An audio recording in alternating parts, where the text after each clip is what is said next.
자, 오늘은 이제 말씀을 좀 보려고 그러는데요. 제가 지난주에 이제 그 성막의 바깥 세마포 그 울타리를 말씀드렸어요. 그러다가 이제 숫자를 앞에서 하고 하다 보니까 조금 시간이 촉박해가지고 다 못한 부분이 있어서 오늘 그 부분을 이어서 좀 하려고 합니다. 지난주에 우리가 보았었던 말씀이 출애굽 27장 9절부터 19절까지였었는데 거기에 보면 기둥 세우는 거예요. 기둥 세우고 거기다가 세마포 휘장을 쳐라 라고 말씀하셨거든요. 근데 그 기둥을 만드는 것을 보면 기둥에 크게 이제 한 세 가지, 네 가지의 재료가 들어갑니다. 먼저는 무엇으로 기둥에 받침을 하라고 했느냐면 노수로 기둥을 받쳐라. 그리고 또한 그 가름대, 갈고리는 뭘로 하라고 했느냐면 은으로 해라 라고 말씀합니다. 그리고 그 기둥과 기둥 사이는 세마포를 쳐라 그렇게 말씀하셨어요. 그리고 거기에 보면 조각목에 대한 얘기는 나오지는 않습니다만 오늘 우리가 생각해 보려고 했었던 26장 15절부터에 보면 거기는 조각목으로 널판을 만들어라 라고는 말씀이 나와요. 성막의 재료에 보면 여러 가지가 사용됩니다만 가장 많이 사용되는 것이 조각목이 아닌가 그렇게 생각을 해봅니다. 그런데 여기는 이 재료에는 다 의미가 있습니다. 먼저는 그 기둥 받침을 만들 때 노수로 만들어라 라고 말씀하셨는데 그 노수는 무엇을 상징하느냐면요 예수 그리스도의 십자가를 상징을 합니다. 민수기 21장 4절부터 나오는 말씀이 무엇이냐면 이스라엘 백성들이 원망함으로 말미암아서 하나님께서 뱀을 보내셔요. 그런데 그 뱀이 얼마나 독했든지 한번 물리기만 하면 즉사합니다. 그래서 거기서 성경에서는 불뱀이다라고 표현하고 있어요. 이렇게 죽다 보니까 물린 사람이 죽다 보니까 이제 원망했던 것이 두려움이 생깁니다. 그래서 하나님 앞에 간청을 해요. 그런데 그들이 하나님 앞에 직접 간청한 것이 아니라 모세를 찾아가서 우리가 지금 다 죽게 됐습니다. 원망 때문에 다 죽게 됐습니다. 우리를 위해서 꼭 좀 기도해 주세요. 중보 기도해 주세요. 그래서 모세가 하나님 앞에 중보 기도했더니 하나님께서 한 방법을 가르쳐 주시잖아요. 그 방법이 무엇이냐면 뱀의 형상을 만들어 가지고 장대에 달아서 높이 달고 그것을 쳐다봐라. 쳐다보는 사람들마다 살 것이다 라고 하십니다. 그래서 모세가 뱀의 형상을 만드는데 무엇으로 만드느냐면 노수로 만듭니다. 노수로 만들어 가지고 장대 높은 곳에다 올려놓고서는 그것을 바라보는 사람들마다 나았다, 살았다 라고는 말씀이 민수기 21장에 나오는 말씀이에요. 거기에 놋이 나옵니다. 그 놋은 장대에 높이 달렸던 놋뱀은 무엇을 상징하느냐면 예수 그리스도께서 십자가에서 달려 죽으신 것, 달리시면서 거기서 피 흘리신 것을 상징입니다. 그래서 놋을 우리가 보면서 예수님의 십자가를 여기서 바라보길 바랍니다. 제가 지난 금요일 저녁인가 말씀을 증거하면서 선악과와 십자가는 반대다라고 제가 말씀드렸어요. 선악과는 불순종입니다. 불순종으로 죄가 들어왔어요. 따먹지 말아라. 다른 건 다 따먹되 동산 중앙에 있는 선악을 알게 하는 것은 따먹지 말라라고 하셨지만 뱀의 꾀임에 의해서 악한 마귀의 꾀임에 의해서 그걸 따먹습니다. 그것은 무엇이냐면 불순종이에요. 불순종이고 거기에 죄가 들어옵니다. 그 죄를 치료할 수 있는 것은 그 죄를 사할 수 있는 것은 무엇이냐면 십자가밖에 없어요. 그래서 선악과와 십자가는 정반대 개념입니다. 선악과는 불순종이요 죄입니다. 그러나 반대로 십자가는 하나님의 뜻에 굴복하고 순종한 거예요. 그리고 그 십자가는 죄를 치료하는 것입니다. 죄의 문제를 다른 것으로 해결할 수 있는 방법이 없어요. 오직 예수님의 보혈만이, 십자가 흘리신 보혈만이 해결할 수 있는 능력이 있거든요. 그래서 예수님의 십자가, 놋을 통해서 우리가 구원받는다는 사실, 십자가를 통해서 놋으로 상징된 십자가를 통해서 우리가 구원받는다는 사실을 우리가 그 기둥에서 볼 수가 있어요. 또 은은 무엇을 상징하느냐 하면 금이나 은은 변치 않는 믿음을 상징을 합니다. 그래서 시편 2편 6절에서 이렇게 말씀합니다. 여호와의 말씀은 순결함이여 흙 도가니에 7번 단련한 은 같도다 라고 표현하고 있어요. 또 욥기 23장 10절에서는 나의 가는 길을 오직 그가 아시나니 그가 나를 단련하신 후에는 내가 정금같이 나오리라 라고 말씀하고 있어요. 그래서 은이나 금으로 상징된 이 성막에 보면 금이나 은이 참 많이 사용됩니다. 조금 이따 제가 얼마만큼 많이 사용됐는지 다시 한번 말씀드릴 텐데 많이 사용돼요. 그 많이 사용되는 금과 은은 변치 않는 믿음, 저와 여러분의 믿음. 그래서 성막의 거의 바깥은 거의 금입니다. 우리가 눈으로 볼 수 있는 그런 부분에서는 대부분 금인데 우리가 그 뭘 볼 수 있느냐 하면 믿음으로만 들어갈 수 있는 곳. 성막이라고 하는 것은 믿음으로만 지어져야 되고 믿음으로만 들어갈 수 있는 곳이라고 하는 것을 우리가 볼 수가 있어요. 또 그러면 그 기둥과 기둥, 그 방송실의 기둥을 한번 보여줄 수 있나요? 기둥과 기둥을, 저게 이제 기둥이거든요. 우리가 지난주에 보았었던 기둥인데 저 받침은 노시고 또 저기 이렇게 갈고리처럼 이렇게 생긴 거 있잖아요. 위에 갈고리처럼, 그게 은입니다. 그리고 저 기둥과 기둥을 연결하는 것은 무엇이냐 하면 세마포로 치게 돼 있어요. 그러면 세마포는 뭘 상징할까? 그것은 한마디로 말하면 성결입니다. 깨끗함입니다. 요한계시록 19장 8절에서는 그렇게 말씀합니다. 그에게 빛나고 깨끗한 세마포 옷을 입도록 허락하셨으니 이 세마포 옷은 성도들의 옳은 행실이더라 하더라 라고 말하고 있어요. 세마포는 무엇이라고요? 성도들의 옳은 행실, 깨끗한 행실을 세마포로 상징을 하고 있습니다. 그래서 우리가 여기 그 기둥에서 볼 수 있는 것은 십자가에서만이 믿음으로 성결케 된다는 것을 우리가 볼 수가 있어요. 그리고 여기 우리가 지난주에 보았었던 27장에서는 그 조각목이 언급되지 않고 있습니다. 근데 오늘 볼라고 했었던 26장 15절부터는 첫 단어가 벌써 조각목이 나와요. 출애굽기 38장에 보면 성막을 지을 때에 성막의 재료들을 쭉 얘기를 하고 있습니다. 성막의 재료들이 여러 가지가 나와요. 거기에 몇 가지를 좀 보기 원하는데요. 거기에 보면 금이 29달란트 730세겔이 사용이 됩니다. 우리가 뭐 비유에 한 달란트, 두 달란트, 5달란트 비유 나오니까 한 달란트가 별것 아닌 것처럼 생각할 수 있어요. 그런데 한 달란트는요 대략적으로 31kg가 됩니다. 그러니까 금을 한번 생각해 보세요. 금 한 달란트가 31kg라고 한번 생각해 보세요. 이게 얼마나 많은 거예요. 29달란트 730세겔이 사용됐으니까 대략적으로 1톤 정도가 사용이 된 거예요. 이건 굉장히 많은 숫자죠. 많은 양이죠. 그리고 은은 몇 달란트가 사용돼? 은은 금보다도 대략적으로 3배 정도가 더 많이 사용돼 가지고 100달란트 1775세겔이 사용됩니다. 노스는 70달란트 2400세겔이 사용돼요. 이처럼 금과 은과 노시 많이 사용됩니다. 이걸 돈으로 환산한다고 하면 아마 몇천억이 되지 아니할까, 지금의 값어치로 한다고 하면 몇천억이 되지 아니할까, 그런 생각을 하는데요.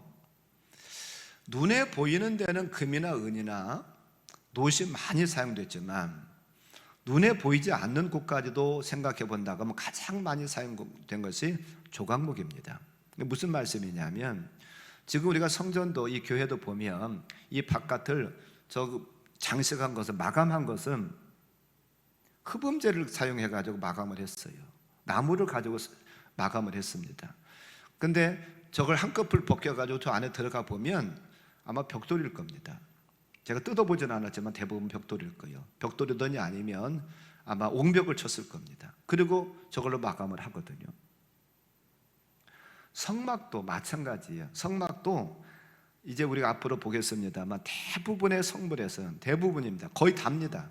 그러니까 뭐 휘장이라든지 덮개라든지 그 정도만 빼놓고서 하는 모든 성물에는요 조각목이 다 사용됩니다. 먼저 조각목으로 그 형태를 만들고 그 바깥을 금이나 은이나 혹은 노수로 쌓아요. 대부분 금으로 쌓습니다. 대부분 금이에요. 그런데 이렇게 밖으로 보면, 겉으로 보면 금밖에 안 보여요. 그러나 실제적으로 거기서 뜯고 들어가 보면 뭐가 나온다고요? 조각목이 나와요. 조각목이 왜 이렇게 많이 사용되었을까? 그러니까 부피로 따진다고 하면, 무게도 그렇겠지만 부피로 따진다고 하면 가장 많이 사용된 것이 이 조각목입니다. 여러분들 나무들을 잘 아실 텐데 성경에서 보면 성경에 나오는 나무들이 몇 가지가 있어요. 그런데 그 성경에 나오는 나무들이 상징하는 바가 있거든요. 포도나무나 잣나무 같은 경우, 또는 백향목 같은 경우는 보통은 예수 그리스도를 상징을 합니다. 그리고 무화과나무 같은 경우는 누구를 상징하느냐면 이스라엘 백성들을 상징을 해요. 그러면 우리가 오늘 생각해 보려고 하는 이 조각목을 다른 말로 시띠나무입니다. 시띠나무인데 이 시띠나무는 누구를 상징할까? 결국은 저와 여러분들 상징해요. 왜 그렇게 상징하는데 조금 이따 말씀드리는데, 우리가 한편으로 이해가 안 되는 부분은요, 하나님께서 거하시는, 우리가 성막을 서론적인 부분에서 봤잖아요. 왜 하나님께 성막을 지으라 하셨는가? 내가 거할 처소, 하나님께 거하시는 집입니다. 그러면 지금도 교회를 지을 때에 되도록이면 좋은 재료를 가지고 성전을 지으려고 그래요. 아마 여기 교회도 마찬가지였을 겁니다. 리모델링을 좀 잘 해놓으셨는데 대부분의 성도들이 어떤 생각을 하냐면, 내가 사는 집보다도 성전이 더 아름다워야 된다. 그래서 정성을 들여서 짓고 수리를 합니다. 재료를 좋은 걸 쓰라고 그래요. 그렇다고 한다고 하면 구약 이스라엘 백성들은 안 그랬겠어요? 구약 이스라엘 백성들도 마찬가지였을 거예요. 그런데 하나님은 굳이 조각목으로 사용을 하라고 그래요. 솔로몬이 성전도 짓고 또한 자기가 살 집도 졌습니다. 왕궁도 졌어요. 그런데 솔로몬이 사용했었던 나무는 백향목이 거의 다 사용됐습니다. 백향목은 좋은 나무거든요. 향기도 좋고요, 아주 좋은 건축 재료거든요. 근데 하나님은 굳이 백향목, 하나님께서 거하실 성전이니까 백향목을 사용하라고 하셨어도 됐는데 백향목을 사용하라고 하지 않고 시띠나무인 조각목을 사용하라고 하셨어요. 근데 그 조각목이 그 건축 재료로는요 사실 빵점입니다. 우리나라에도 있는 나무들이요, 건축 재료를 쓸 수 있는 게 있고 쓰지 못하는 게 있어요. 그 아카시아 나무 같은 경우는요, 이 나무가 단단하지 않아서 건축 재료를 거의 안 씁니다. 그리고 소나무 같은 경우는 우리나라 옛날 집들이 소나무로 많이 지어지긴 했는데 그 소나무로 짓기가 참 어려운 것이 이게 구부러졌어요. 반듯한 소나무를 찾기가 쉽지 않습니다. 그래서 건축 재료로는 소나무도 사실은 그렇게 좋은 것은 아닙니다. 제가 어렸을 때 그래도 집을 좀 괜찮게 짓는 집들은 대부분 건축 재료를 뭘로 쓰느냐 면 미송을 많이 쓰더라고요. 그냥 보통은 라왕인가 그것을 쓰고요, 미송을 많이 쓰더라고요. 그러니까 그 시대마다 조금 다르기는 한데 그 건축 재료를 쓸 수 있는 게 있고 같은 나무라기도 못 쓰는 게 있어요. 그런데 이 시팀나무, 조각목은 그렇게 좋은 성질의 나무가 아니기 때문에 사실 건축 재료는 별로 마땅치 않은 재료예요. 그럼에도 불구하고 왜 하나님께서 그 나무를 쓰라 하셨는가? 왜 제가 이렇게 말씀드리는가를 한번 그림을 한번 보기를 원합니다. 시팀나무가 어떻게 생겼길래 건축 재료에 별로 합당하지 않다고. 저런 나무예요. 저런 나무인데 한번 보세요. 저게 지금 가지도 나왔고 이게 반듯하지도 않잖아요. 구부러졌잖아요. 우리나라 마치도 소나무처럼 생긴 건 아닙니다. 소나무처럼 생긴 건 아닌데 사막에, 여러분 혹시라도 성지순례 해보신 분 계실라는 모르겠는데 허허벌판 사막을 한참 달리다 보면 가끔 저런 나무가 하나씩 서 있어요. 근데 저 나무가 이렇게 지금 저기 보게 되지만은요, 이렇게 아름드리도 아니고요, 반듯하지도 않고, 이왕이면 건축 재료는 이렇게 둥글어야 되잖아요. 커야 되잖아요. 굵기가 굵고 반듯하게 올라갔어야 이게 배 가지고 사는 건축 재료 쓰기 좋잖아요. 제가 한 10여 년 전에 말레이시아를 가봤으니까 말레이시아 가 보니까 이 아름드리 나무들이 굉장히 울창하고 그런 나무들이 있더라고요. 그리고 한 번은 제가 그 작은 아버님이 캐나다에 사셔가지고 캐나다를 한번 한 20여 년 전에 방문해 봤는데 거기도 뭐 아름다운 나무가 얼마나 좋은 나무들이 있는지 몰라요. 그런 나무들은 건축 재료를 쓰기가 좋지요. 그런데 지금 우리가 그림으로 보았던 사진으로 보았던 저런 나무들은 건축 재료를 쓰기가 좋지 않아요. 그럼에도 불구하고 하나님께서는 왜 건축 재료로, 왜 성막에 그 나무를 저걸로 쓰라고 말씀하시는가? 의미하는, 상징하는 바가 있어요. 왜 그러냐면 그것은 결국은 저와 여러분을 상징해요. 고린도전서 1장 26절부터 29절까지를 좀 보기를 원합니다.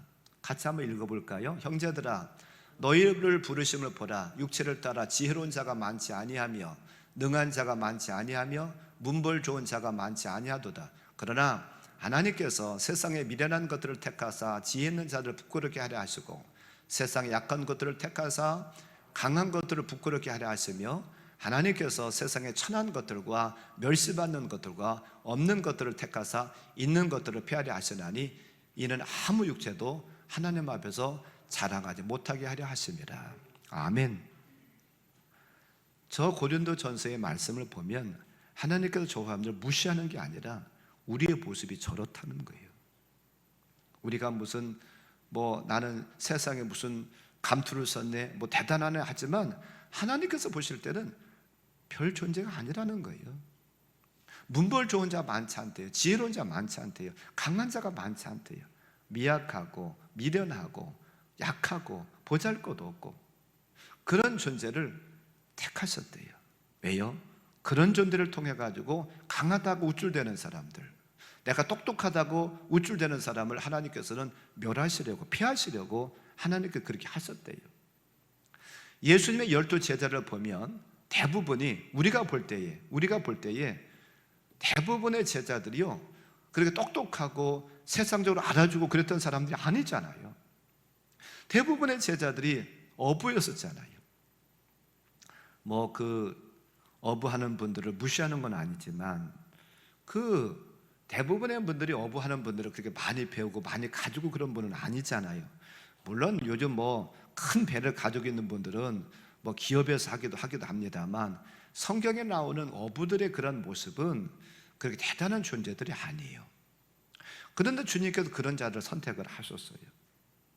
그 당시에 고관 대작들도 있을 것이고 돈 많은 사람도 있었을 텐데 우리가 생각할 때는 지지가 높은 사람들을 뽑으면 예수 쉽게 믿겠지, 또 돈 있는 사람들을 통하면 예수 믿겠지 하려나 모르잖아요. 그러나 하나님의 생각은 달랐어요. 미련하고 연약하고 그런 자들을 선택해서 하나님은 일하기를 원하셨다는 거예요. 왜요? 누구도 하나님 앞에서 자랑하지 못하게 하기 위해서. 똑똑한 사람을 뽑으면 자기 똑똑한 걸 자랑한다는 거죠. 돈 있는 사람 뽑으면 돈 있는 걸 자랑하고 그 돈 갖고 일을 나간다는 거죠. 그러나 하나님은 하나님의 방법대로 하나님 의지하고 일하기를 원하셨어요. 제가 새벽 예배 때인지 저녁 예배 때인지는 잘 모르겠습니다만 하나님 인사정책에 대해서 한번 말씀드렸던 기억이 나요. 바울과 베드로를 통해 가지고 한번 제가 말씀드렸었잖아요. 하나님은 왜 예루살렘 교회를 베드로에게 맡기시고 이방인의 사도를 왜 바울로 삼으셨을까? 배운 걸로 한다고 하면 바울이 더 배운 사람입니다. 가말리엘 문해생으로 그는 많이 배운 사람이에요. 그리고 로마의 시민권도 가지고 있었던 사람이고 또한 날지 8일 만에 할례도 받았고 그런 많은 학문을 섭렵한 사람입니다. 그런 자를 저 헬라 지역에, 이방 지역에 보내서 복음을 증거하게 만들고 도리어 예루살렘 지역에는 거기에 돈 있고 많이 배운 사람들 사는 그 지역에 베드로를 보내요. 베드로는 어부였기 때문에 그렇게 아는 것이 바울과 비교한다고 하면 아는 것이 그렇게 많은 사람이 아닙니다. 그래서 똑똑한 사람이 아니에요. 그럼에도 불구하고 거기를 보내거든요. 왜요? 한마디로 말하면 네 주제를 알라는 거예요. 네 힘으로 하는 게 아니라는 거예요. 네 배운 것 갖고 하는 게 아니라는 거예요. 너 돈 갖고 있다고, 돈 가지고 있다고 그거 갖고 하는 거 아니라는 거예요. 하나님의 일은 무엇으로요? 하나님의 은혜로, 하나님의 능력으로만 우리가 할 수 있다라고 하는 것을 우리가 거기서 볼 수가 있습니다. 그래서 하나님은 그런 인사정죄 그렇게 펴신 거예요. 그것 갖고 자랑 없고 그것 갖고 이러려고 하지 말아라. 그것 갖고 이러려고 하면 큰일 난다. 그거 보여주기 위해서. 자, 우리가 이 시딤 나무에서 뭘 보게 되느냐 하면 저와 여러분의 모습을 보게 되기 바랍니다. 우리가 고린도전서 1장 26절부터 나오는 그런 존재예요.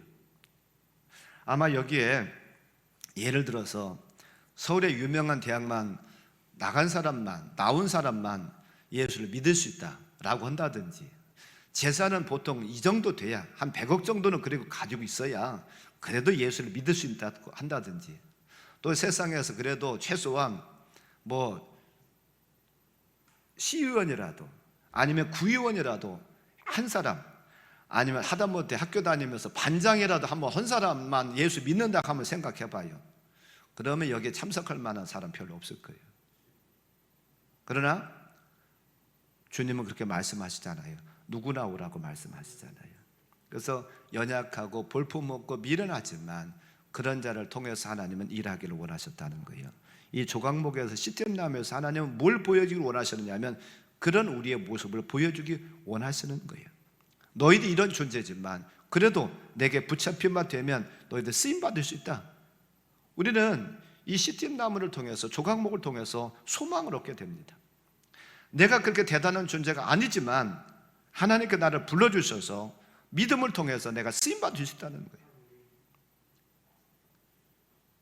돈 있고 권력 있고 많이 배운 사람만 쓰신다고 하면 우리가 얼마나 좌절하고 낙심받겠어요. 그러나 누구나 쓰임받을 수 있다는 거예요. 그런데 여기에 보면 이 조각목을 쓰실 때는 누구나 쓰기는 사실입니다만, 조각목을 쓴 건 사실입니다만 조각목 그대로 쓰지는 않았다는 사실이에요. 시딤나무 그대로 쓰지는 않았다는 거예요. 두 가지를 먼저 하고서는 사용했습니다. 첫째는 무엇이냐면 나무를 베고 다듬어야 된다는 사실이죠. 다듬어야 돼요. 나무를 자른다고 하는 것은 다른 말로 세상과 이별한다는 거예요.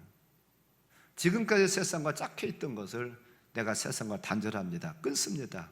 끊으면 죽는 거잖아요.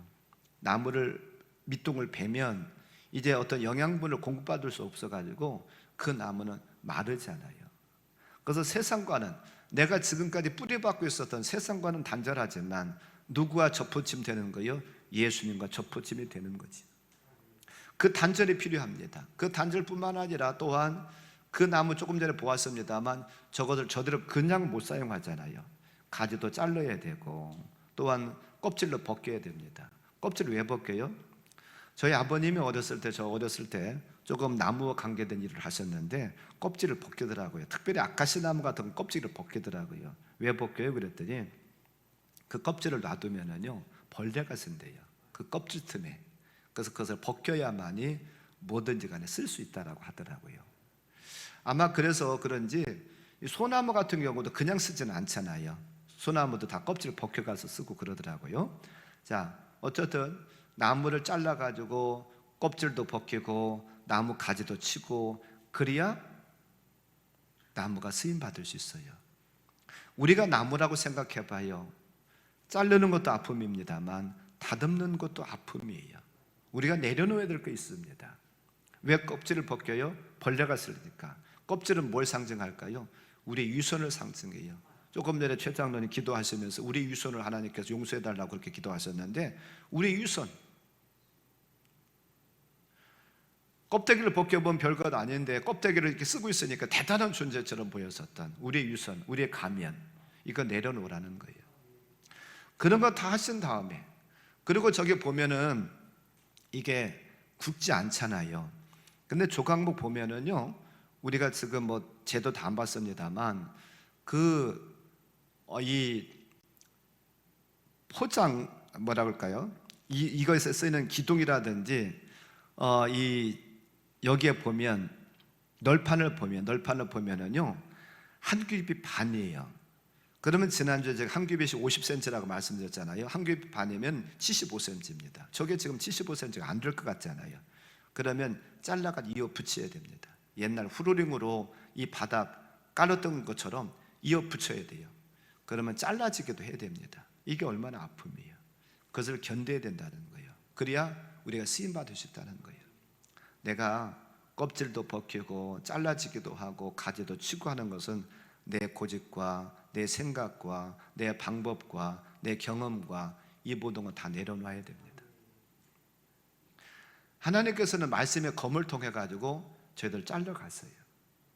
자, 우리가 잘 아는 말씀 디모데후서 3장 16절 17절에서 말씀합니다. 성령의 검, 성경을 얘기를 해요. 모든 성경은 하나님의 감동을 되는 것으로 교훈과 책망과 바르게 함과 의로 교육하기에 유익하니 이는 하나님의 사람을 온전하게 하며 모든 선한 일을 행할 능력을 갖추게 하려 함이라.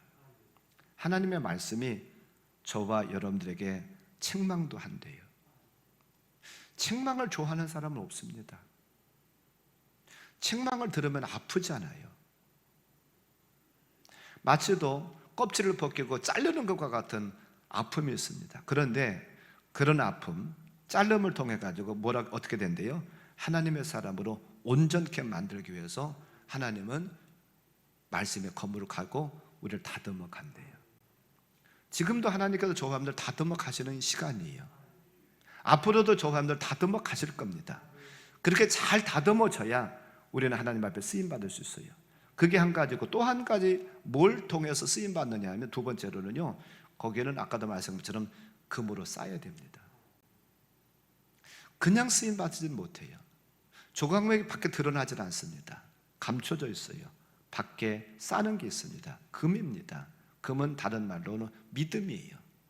저와 여러분에게 믿음이 있어야만이 하나님 앞에 쓰임받을 수가 있습니다. 그리고 그 믿음은 일시적으로 조금 좋았다가 없어지는 믿음이 아니라 흔들리지 않는 믿음이 있어야 돼요. 우리의 신앙생활은 경주입니다. 오래 달리기예요. 100m 달리기 끝나는 게 단거리가 아닙니다. 주님 오는 그날까지 열심히 달려가야 돼요. 흔들림 없이 끝까지 내가 생을 다하는 그 순간까지 달려가는 거예요. 내가 살아있을 때 주님이 오시면, 주님이 제대하시면 그렇게 충성하다가 주님 맞이하는 거고, 내가 사는 달 동안 주님이 안 오신다고 하면 내 생이 다하는 그날까지 열심히 달려가는 거예요. 믿음을 가지고 달려가는 거예요. 그게 우리에게 맡기신 사명입니다. 자, 조각목이 쓰임받을 위해서는 두 가지 말씀드렸습니다. 다듬어져야 돼. 잘라지고 다듬어지고 그 껍질도 벗겨져야 된다. 아픔이 있지만 하나님의 말씀으로 우리를 다듬기 바랍니다. 저와 여러분들이 말씀을 보면서 많이 듣고 많이 읽는 것보다 더 중요한 것은 한 구절이라도 붙잡고 하나님께서 그에게 내게 주시는 말씀이라고 한다고 하면 그 말씀 붙잡고 우리가 기도하고 그대로 살려고 애를 써야죠. 그게 더 중요하죠. 그게 소위 레마의 말씀이에요. 나에게 주신 하나님의 말씀, 로고스의 말씀이 아니라 레마의 말씀, 내게 이 시간에 하나님 뭐라고 말씀하시는가, 그 말씀을 성령의 검을 통해서 우리는 잘 다듬기를 바랍니다. 그리고 거기다가 믿음으로 감사하기를 바랍니다. 그리고 저와 함께 이제 다음 주에 더 보겠습니다만 기둥까지 쓰이는 저와 여러분의 삶이 되시기를 주님의 이름으로 간절히 축원합니다. 조각목 같은 저와 여러분들이지만 그렇게 되면 하나님 우리를 크게 쓰셔요. 성전에 우리가 쓰임 받을 수 있습니다. 하나님께서 거하시는 성전에 얼마나 귀하게 쓰이는 거예요. 아무쪼록 잘 다듬어 주시고 또한 믿음으로 감사하셔서 저와 함께 크게 쓰임 받는 저와 함께 삶이 되시기를 주님의 이름으로 간절히 축원합니다. 오늘 말씀을